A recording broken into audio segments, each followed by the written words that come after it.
کے ذہنوں میں محفوظ ہے، اور وہ یہ کہ اس دن جب ساری دنیا سے لوگ کعبۃ اللہ کی زیارت اور حج کرنے کے لیے دنیا بھر سے تشریف لا رہے، خانہ خدا کے گرد جمع ہو رہے، اسی دن رسول کا نواسہ خانہ کعبہ میں مسجد الحرام میں موجود ہوتے ہوئے، آپ جانتے ہیں کتنے عرصے سے مولا وہاں موجود ہے؟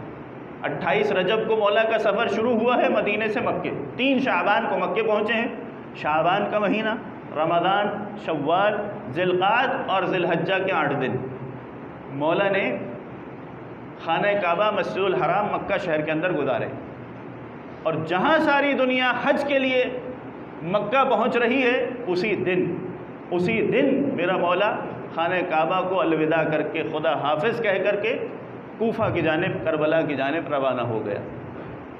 اس لیے کہ جانتے ہیں کہ کئی ایسے لوگ ہیں کہ جنہیں حاجیوں کے لباس میں حسین ابن علی کو قتل کرنے کے لیے خاص طور پر خانہ کعبہ بھیجا گیا، اور نہیں چاہتے کہ کعبۃ اللہ جو اللہ کا حرم ہے، جو اللہ کی محترم جگہ ہے، وہ حسین ابن علی کے خون سے لبریز کی جائے اور یہاں پر خون بہایا جائے، اس کے امن کو خراب کیا جائے۔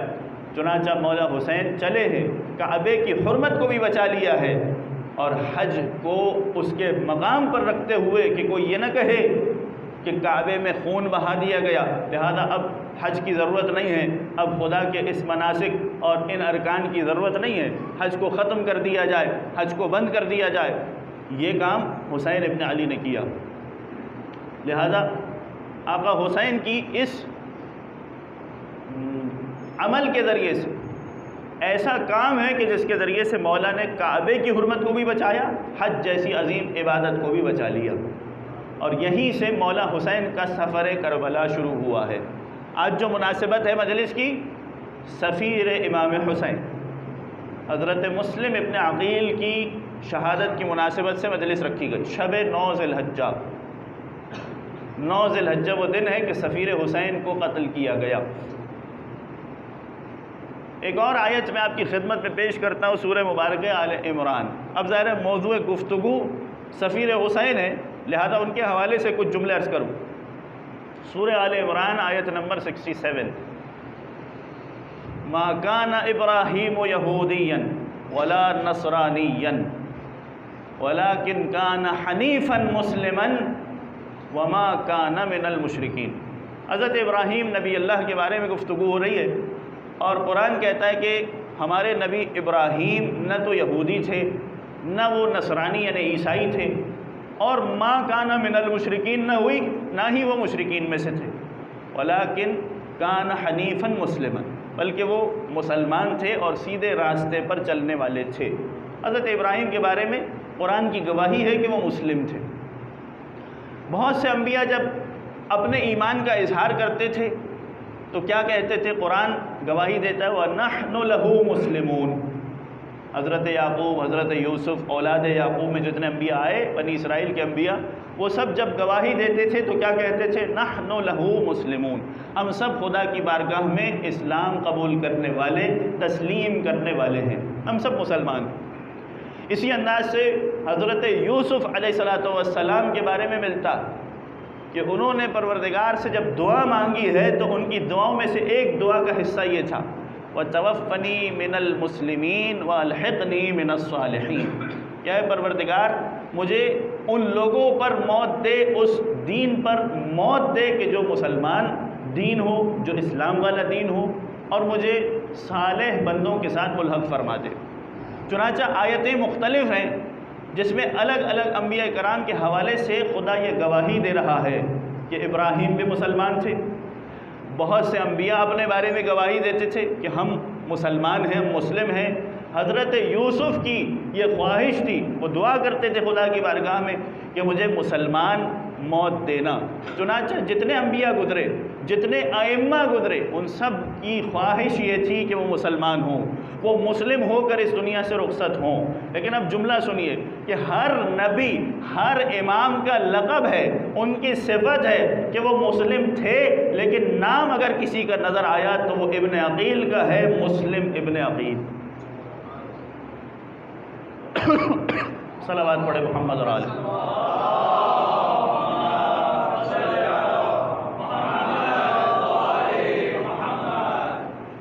مسلم ابن عقیل جیسے ہی لفظ مسلم ہمارے سامنے آتا ہے، نہ کسی نبی کا تصور آتا ہے، نہ کسی امام کا تصور ذہن میں آتا ہے، بلکہ فوراً ذہن میں خیال آتا ہے عقیل کے بیٹے حضرت مسلم۔ اپنے نام کی وفا کی، اسم بے مسمى، اپنے نام پر اس طرح پورا اترے کہ پوری طرح اسلام میں داخل ہو گئے اور مسلم کہلائے۔ مسلم کا جو لقب ہے وہ ہے سفیر حسین۔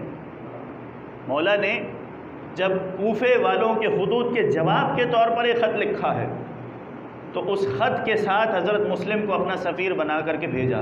سفیر کسے کہتے ہیں؟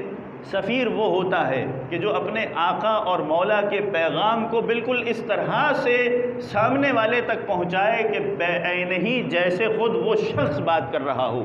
یہ سفیر کا کام ہوتا، نہ اس میں اپنی مرضی سے کچھ کم کرے، نہ اپنی مرضی سے اس میں کچھ بڑھا دے، اس طرح پیغام پہنچائے جیسے خود اس کے آقا نے وہ پیغام اسے دیا ہے۔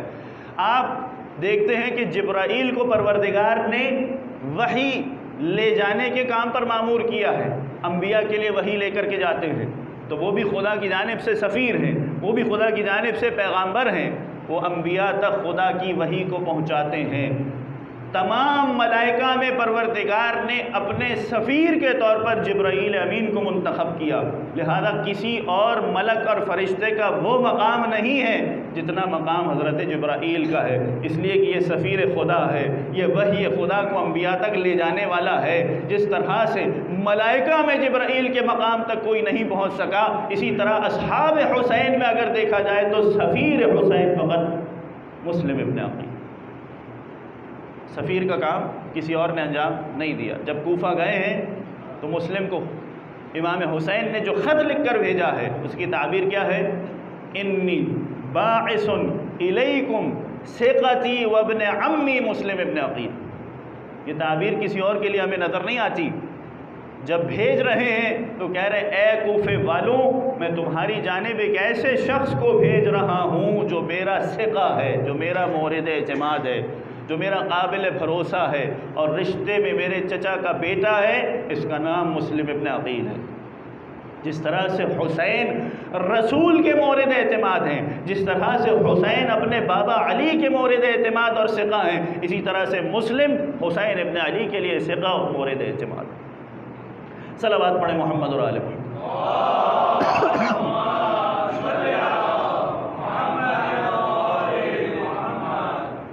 مسلم ابن عقیل جب کوفہ پہنچے ہیں تو تاریخ میں جناب مسلم کے بہت سارے خطوط ہیں اور بہت سارے خطبات ہیں کہ جو انہوں نے بیان کیے۔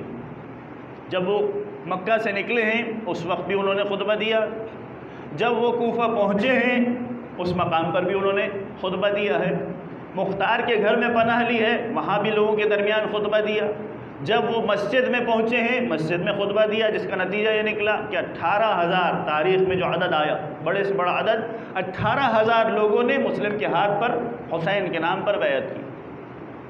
پھر جب ہانی ابن عروہ کو گرفتار کر لیا گیا، مسلم نکلے ہیں ان کی رہائی کے لیے، اس موقع پر بھی خطبہ دیا ہے۔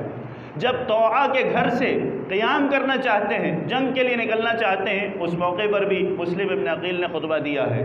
اور ایک آخری خطبہ ہے مسلم ابن عقیل کا کہ جو انہوں نے دارالامارہ میں عبید اللہ ابن زیاد کے سامنے اس کی آنکھوں میں آنکھیں ڈالتے ہوئے خطبہ ارشاد فرمایا ہے۔ اس کے چند جملے آپ کی خدمت میں پیش کرنا چاہتا ہوں جس سے مسلم کی فصاحت اور بلاغت کا بھی اندازہ ہوتا ہے اور حسین کی کس قدر معرفت رکھتے تھے، اپنے آبا و اجداد کی، دین خدا کی اس قدر معرفت رکھتے تھے، اس خطبے سے ہمیں اندازہ ہوتا ہے۔ چند جملے ہیں، چند فقرات کہ جو مسلم نے اس ظالم لعین ابن زیاد کے دربار میں اس کے سامنے کہے ہیں کہ ہاتھوں میں زنجیریں ہیں، انہیں جکڑ کر لایا گیا ہے قیدی بنا کر، اور اس حالت میں بھی مسلم کس طرح خطاب کر رہے۔ شروع کرتے ہیں اعوذ باللہ من امت نبذت وراءها الکتاب، میں پناہ مانگتا ہوں اس امت سے کہ جنہوں نے کتاب خدا کو پس پش ڈال دیا ہے، کتاب خدا پر عمل نہیں کر رہے، اسے ترک کر دیا ہے، جبکہ ہمارے جد رسول کہہ کر گئے تھے انی تارک فیکم الثقلین، میں تمہارے درمیان دو اہم چیزیں چھوڑے جا رہا ہوں، ایک کتاب خدا ہے، دوسری میری اہل بیت اور عطرت ہے۔ اگر تم وہ لوگ ہوتے کہ جو کتاب خدا پر عمل کرنے والے ہوتے تو کبھی مجھے اس طرح گرفتار نہیں کرتے، رسول کی اولاد پر اس طرح ظلم نہ کرتے۔ یہاں غور کرنے کی بات کیا ہے؟ مسلم نے بھرے دربار میں لوگوں سے یہ نہیں کہا کہ میں اس امت سے پناہ چاہتا ہوں، توجہ ہے، میں اس امت سے پناہ چاہتا ہوں، یہ نہیں کہا کہ جس نے حسین کو چھوڑ دیا ہے، جو حسین پر حملہ کرنا چاہتی ہے، حسین کا نام نہیں لیا، اہل بیت اور عطرت کا نام نہیں لیا، کتاب خدا کا نام لیا۔ جس نے قرآن مجید کو ترک کر دیا ہے، جس نے کتاب خدا کو پتے پش ڈال دیا ہے، اس پر عمل نہیں کر رہے، اور اس موقع پر کوئی ایک شخص بھی دربار میں ایسا نہیں تھا جو مسلم کو جواب دیتے ہوئے یہ کہے کہ اے مسلم، ہم نے کبھی قرآن کو نہیں چھوڑا، ہم نے کتاب خدا کو ترک نہیں کیا، ہم نے تو حسین کو چھوڑ دیا ہے۔ حسین چونکہ خدا اس وقت کے امیر المؤمنین کے خلاف، اس وقت کے خلیفہ کے خلاف خروج کر رہے ہیں، لہذا ہم حسین کے خلاف نکلے ہیں، کوئی ایک بھی ایسا نہیں تھا۔ لہذا اس وقت کے بنو امیہ والے یا دربار میں موجود لوگ اس بات کو اچھی طرح سمجھ رہے تھے کہ حسین کتاب خدا ہے، کتاب خدا یعنی حسین ہے، اگر حسین کو ترک کر دیا ہے تو ایسا ہی ہے جیسے کتاب خدا کو ترک کر دیا، ورنہ کوئی ہوتا کھڑا اور کہتا یہ تم کیا کہہ رہے ہو، ہم نے قرآن کو نہیں چھوڑا ہے، ہم تو کتاب خدا پر عمل کرنے والے۔ لیکن کسی نے اعتراض نہیں کیا، کسی نے مسلم کو نہیں ٹوکا، اور اگلا جملہ مسلم نے کیا کہا؟ اس امت کی تعریف کی، یعنی اسے بیان کیا، اس کی وضاحت کی کہ یہ امت کون سی ہے۔ پہلے جملے میں کہا تھا کہ جنہوں نے کتاب خدا کو چھوڑ دیا، دوسرے جملے میں کہا یہ امت وہ ہے کہ اقتدت ابلیس دون رب الارباب، یہ وہ امت ہے کہ جس نے شیطان کی اتباع کی ہے، جو شیطان کے پیچھے چلنے والی ہے، اور اس کائنات کے رب کو، اس کائنات کے خالق کو چھوڑ دیا ہے، اس کی اطاعت نہیں کرتے، اس کی نافرمانی پر اترا ہے۔ یہ جملہ مسلم نے کیوں استعمال کیا؟ اس لیے کہ کتاب خدا میں مومن کی صفت یہ بتائی گئی، ایمان لانے والوں سے خطاب کرتے ہوئے قرآن مجید میں خدا نے کہا ہے یا ایھا الذین آمنوا لا تتبعوا خطوات الشیطان، اے ایمان لانے والوں شیطان کی پیروں کی، اس کے راستوں کی اتباع نہ کرو۔ مسلم یہ سمجھانا چاہتے ہیں کہ یہ امت وہ ہے جنہوں نے ابلیس کی اتباع کی ہے، لہذا اگر یہ ایمان لانے والے ہوتے، قرآن پر عمل کرنے والے ہوتے تو کبھی شیطان کی اتباع نہ کرتے، اس لیے کہ ایمان لانے والوں سے یہ کہا گیا ہے کہ کبھی شیطان کے راستے پر نہیں چلنا۔ اس جملے سے مسلمان لوگوں کو یہ سمجھا دیا کہ یہ امت وہ نہیں ہے کہ جو ایمان لانے والے ہیں، جو ایمان کے دائرے میں ہیں، بلکہ یہ شیطان کی اتباع کرنے والے ہیں۔ وَرَضَتْ بِنَقْلِ التُّرَابِ دُونَ أَبِي تُرَابٍ، یہ امت وہ ہے کہ جس نے اس کائنات کے بنانے والے اور اس کے رسول اور ان کی جانب سے مقرر کردہ وسیع ابو تراب کو چھوڑ دیا ہے، ان کی اطاعت نہیں کرتے بلکہ مٹی کے بنائے ہوئے بتوں کی پوجا کر رہے ہیں۔ اس جملے میں بھی مسلم یہ اشارہ کرنا چاہتے ہیں کہ یہ جو لوگ دربار میں بیٹھے بظاہر یہ مسلمان ہیں، رسول کا کلمہ پڑھنے والے ہیں، یہ اپنے آپ کو مسلمان کہلواتے ہیں، لیکن اگر ان کے دل میں جھانک کر دیکھا جائے تو حقیقت یہ ہے کہ یہ کبھی دل سے مسلمان ہوئے ہی نہیں ہیں، یہ اپنے آبا و اجداد کے مذہب پر باقی ہیں۔ یہ آج بھی ایسے ہی ہیں کہ جیسے بتوں کی پرستش کرنے والے ہیں۔ اور پھر اگلا جملہ مسلم نے یہ کہا کہ الخارجی من، یہ جملہ مسلم کیوں کہہ رہے ہیں؟ اس لیے کہ جب انہیں گرفتار کر کے دربار میں لایا گیا تھا، ہر شخص مسلم کی طرف اشارہ کرتے ہوئے، انگلی اٹھاتے ہوئے کہہ رہا تھا انت کافر، انت خارجی، نعوذ باللہ، کہ تم ایسے ہو کہ جو دین خدا سے خارج ہو گئے ہو، تم وہ ہو جو خدا کے منکر ہو گئے ہو۔ یہ لفظ اس وقت مسلم کے لیے استعمال کیا گیا۔ اگر آج مذہب اہل بیت کے پیروکاروں کے لیے یہ لفظ استعمال کیا جائے تو انسان کے لیے کوئی عجیب بات نہیں ہے۔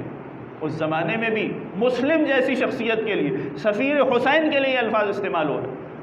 لہذا جو کہنے والے ہیں وہ وہی ہیں کہ جو بنو امیہ کے پیروکار تھے، انہوں نے مسلم کو یہ جملہ کہا۔ آج ان کے ماننے والے مومنین کے لیے، مسلمانوں کے لیے جملے استعمال کرتے ہیں۔ کیا کہا گیا؟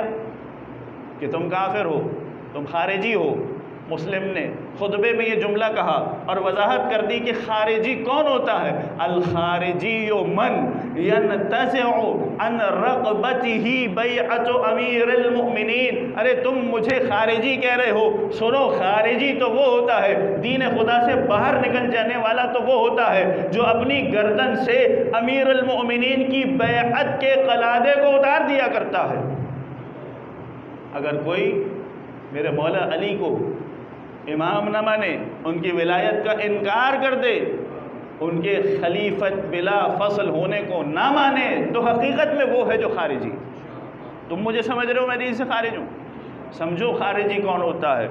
اور اس کے بعد مسلم نے بڑا عجیب جملہ کہا کہ اے لوگوں، کیا تم یہ سمجھتے ہو کہ مجھے اپنے مسلمان ہونے کے لیے تم لوگوں کی گواہی کی ضرورت ہے؟ کیف احتاج الاسلام الی ہؤلاء الاوغاث۔ اوغاث عربی زبان میں کہتے ہیں لچے لفنگے، جو گلی میں محلے میں آوارہ قسم کے لوگ ہوتے ہیں، جن کے نسب اور شجرے کا کچھ پتہ نہیں ہو، جن کے آبا و اجداد کا، خاندان کا کچھ معلوم نہ ہو، ایسے لوگوں کو کہتے ہیں اوغاث۔ مسلم کہہ رہے ہیں کیسے میں اپنے اسلام کو ثابت کرنے کے لیے ان لوگوں کی گواہی کا محتاج ہو جاؤں کہ جن کے اپنے باپ داداؤں کا پتہ نہیں ہے، جن کے اپنے نسب اور شجرے معلوم نہیں ہے، وہ آ کر میرے اسلام کی گواہی دیں گے، وہ ثابت کریں گے کہ میں دین رسول پر ہوں یا نہیں۔ آیا میں رسول کا کلمہ پڑھنے والا ہوں، ایسے لوگ بتائیں گے جن کا پتہ نہیں ہے کہ باپ کون تھا۔ اور پھر فرمایا وَقَدْ سَمَّانِي، بڑا عجیب جملہ ہے، وَقَدْ سَمَّانِي مُسْلِمًا رَسُولُ اللَّهِ قَبْلَ وِلَادَتِي، جبکہ میں تو وہ ہوں، اسلام وہ ہے کہ جو میرے رسول، میرے نانا نے مجھے دیا تھا، جبکہ میں ابھی پیدا بھی نہیں ہوا تھا، میری ولادت سے پہلے میرے نانا، میرے جد رسول خدا نے میرا نام مسلم رکھ دیا تھا۔ تم آ کر میرا اسلام ثابت کرو گے؟ میرے نانا رسول خدا میری ولادت سے پہلے گواہی دے کر گئے تھے کہ ایک بچہ پیدا ہوگا جس کا نام مسلم ہوگا۔ اور یہ گواہی کب دی تھی؟ سنتے جائیے، تاریخ میں یہ جملہ موجود ہے۔ مسلم کس کے بیٹے ہیں؟ عقیل۔ بولیے تھوڑا میرے ساتھ، مسلم کس کے بیٹے ہیں؟ عقیل، مسلم ابن عقیل۔ رسول نے یہ جملہ کس سے فرمایا؟ رسول نے مسلم کے باپ، مسلم کے والد جناب عقیل کو دیکھ کر ایک مرتبہ یہ جملہ کہا تھا انی احبک بحبین، اے عقیل میں تم سے دو اسباب کی وجہ سے محبت کرتا ہوں، میں تم سے دو طرح سے، دو انداز سے محبت کرتا ہوں۔ حبی لکا، ایک تو یہ کہ میں خود بھی تم سے محبت کرتا ہوں، اور دوسرا حبن لابی طالب لکا، اس لیے کہ تمہارے باپ ابو طالب تم سے بہت زیادہ محبت کرتے ہیں، اس لیے میں بھی تم سے بہت محبت کرتا ہوں، کیونکہ میرے چچا ابو طالب مجھے بہت پیارے ہیں، وہ جس سے محبت کرتے ہیں ان کی نگاہ میں جو محترم ہے میری نگاہ میں کروں۔ اگلا جملہ مسلم نے کیا کہا؟ حضرت ابو طالب کا تعارف کروایا اور اس کے بعد مولا علی کا تعارف کروایا۔ ما خدشتم لہو خدشتن، تم رسول کو ایک خدشہ بھی نہیں پہنچا سکے، ان کے ہاتھ پر ذرا سا نشان بھی نہیں لگا سکے۔ مادام عمی، جب تک میرے چچا و امامی، اور میرے امام امیر المؤمنین ذخرن و مددا، جب تک میرے چچا اور میرے امام امیر المؤمنین میرے رسول کی مدد کرتے رہے، اس وقت تک تم رسول کو کوئی نقصان نہیں پہنچا سکے۔ جتنی جنگیں گزری ہیں سب میں آپ دیکھ لیجئے مولا علی کا کردار ہمیں سر فہرست نظر آتا ہے۔ بدر میں علی نے کس طرح سے کافروں کو تہہ دیگ کیا، صرف ایک جملہ سنتے جائیے۔ جب بدر کی جنگ شروع ہوئی ہے تو 3 افراد مخالف فوج سے آئے ہیں، ولید، عتبہ اور شیبہ، اور 3 افراد رسول کی جانب سے چلے ہیں۔ مولا علی ہیں، رسول کے چچا حمزہ ہیں، اور اسی طریقے سے عبیدہ۔ یہ 3 افراد ہیں جو رسول کی فوج سے چلے ہیں۔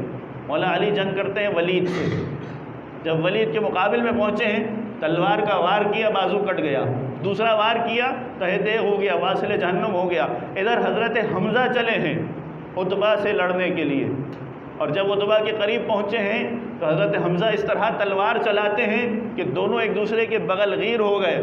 مسلمانوں نے مولا علی کو، جو ولید کے قتل سے فارغ ہو چکے تھے، آواز دے کر کہا کہ اے علی اپنے چچا کی خبر لیجئے، اپنے چچا کا دفاع کیجئے۔ علی پہنچے ہیں اور حضرت حمزہ سے کہا اے چچا حمزہ ذرا اپنا سر نیچے کر لیجئے۔ چونکہ حمزہ طویل القامت تھے، انہوں نے اپنے سر کو نیچے کر لیا۔ مخالف موجود تھا، عتبہ پر اس طرح سے تلوار چلائی کہ سر اڑتا ہوا چلا گیا، لہذا علی نے دوسرے بھی شخص کو قتل کر دیا۔ اب جب عبیدہ نکلے ہیں، عبیدہ شیبہ کے خلاف جنگ کرتے ہوئے جا رہے ہیں، انہوں نے ضربت لگائی لیکن ابھی اس مخالف شیبہ کے اندر زندگی کی رونق باقی تھی۔ علی عتبہ کو قتل کرنے کے بعد شیبہ کے نزدیک پہنچے ہیں اور ایسا وار کیا ہے کہ شیبہ کو بھی واصل جہنم کیا۔ چنانچہ جو 3 افراد رسول کی طرف سے نکلے تھے ان مخالفین کو قتل کرنے کے لیے، ان مخالفین میں سے 3 کو قتل کرنے میں علی شریک ہوئے۔ علی نے اس طرح سے جنگ کی کہ اپنے مخالفین میں سب کو قتل کیا۔ جنگ احد میں دیکھیے، جنگ احد میں وہ 50 افراد کے جنہیں تیر اندازی کے لیے پہاڑ کے دامن میں مقرر کیا تھا، سب بھاگ گئے۔ مال غنیمت کی لالچ میں اس جگہ کو چھوڑ دیا۔ کفار مکہ گھوم کر آئے، مسلمانوں کی فوج پر پیچھے سے حملہ کیا۔ ابو جہل کا بیٹا اکرمہ ہے، خالد ابن ولید ہے، 200 کا لشکر ہے، مسلمانوں پر حملہ اس طرح سے کیا کہ مسلمان فوج تتر بتر ہو گئی۔ کوئی پہاڑوں پر بھاگ گیا، کوئی رسول کو چھوڑ کر نکل لیا، میدان جنگ میں کوئی موجود نہیں ہے۔ تاریخ کہتی ہے سوائے 2 افراد کے، ابو دجانہ کا نام لکھا ہے، ابو دجانہ اور مولا علی، یہ 2 افراد تھے جو رسول کا دفاع کر رہے تھے۔ اور تاریخ کہتی ہے جب کوئی کافر، جب کوئی مشرک رسول پر حملہ کرنا چاہتا تھا، علی آگے بڑھ کر اس کا دفاع کرتے تھے۔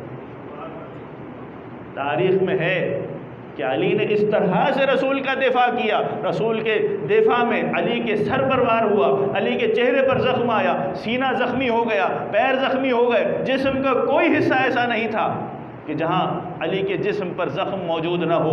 90 زخم علی نے کھائے ہیں رسول کا دفاع کرتے ہوئے، باقی سب بھاگتے ہوئے نظر آئے۔ یہ رسول کا دفاع اس انداز کا تھا کہ جبرائیل کو قصیدہ پڑھنا پڑا، لا فتح الا علی، لا سیف الا ذوالفقار۔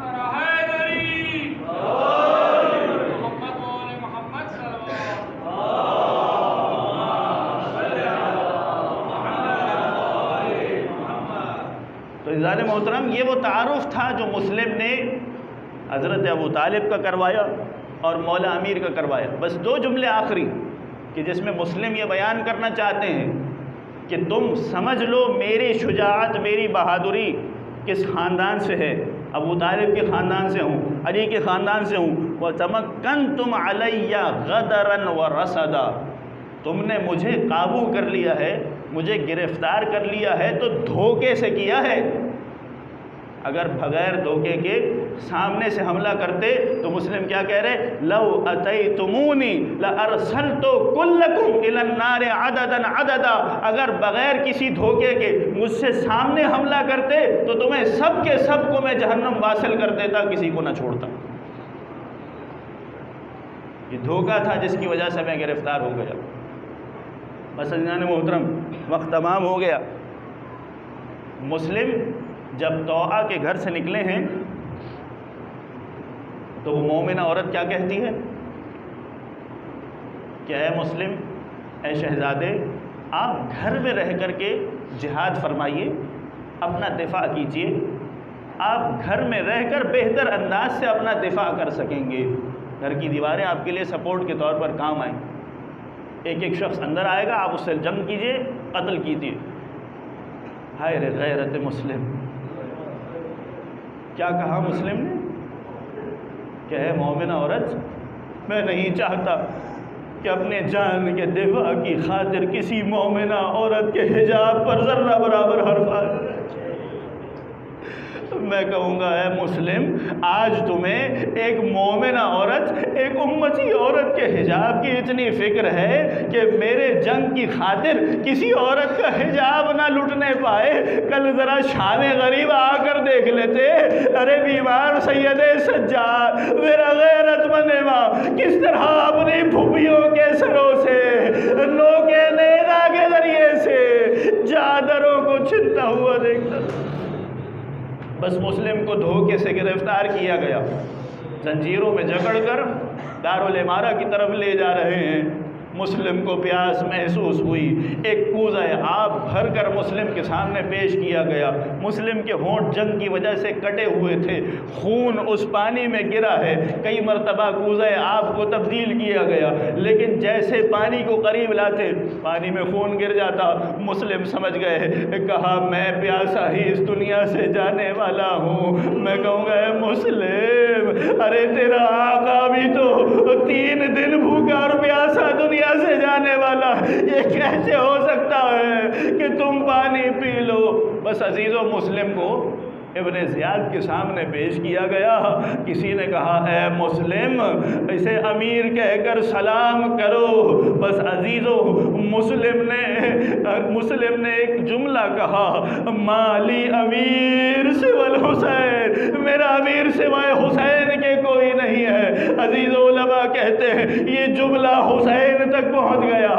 راہ کوفہ میں حسین نے شاید یہ جملہ کہا ہو، اے مسلم، تم نے دشمنوں کے نرغے میں آج مجھے امیر کہہ کر یاد کیا ہے، آؤ ہم اپنا لقب بدل لیتے ہیں۔ کل سے جب تمہیں لوگ یاد کریں گے تمہیں امیر مسلم کہیں گے، جب حسین کو یاد کریں گے کہیں گے غریب حسین۔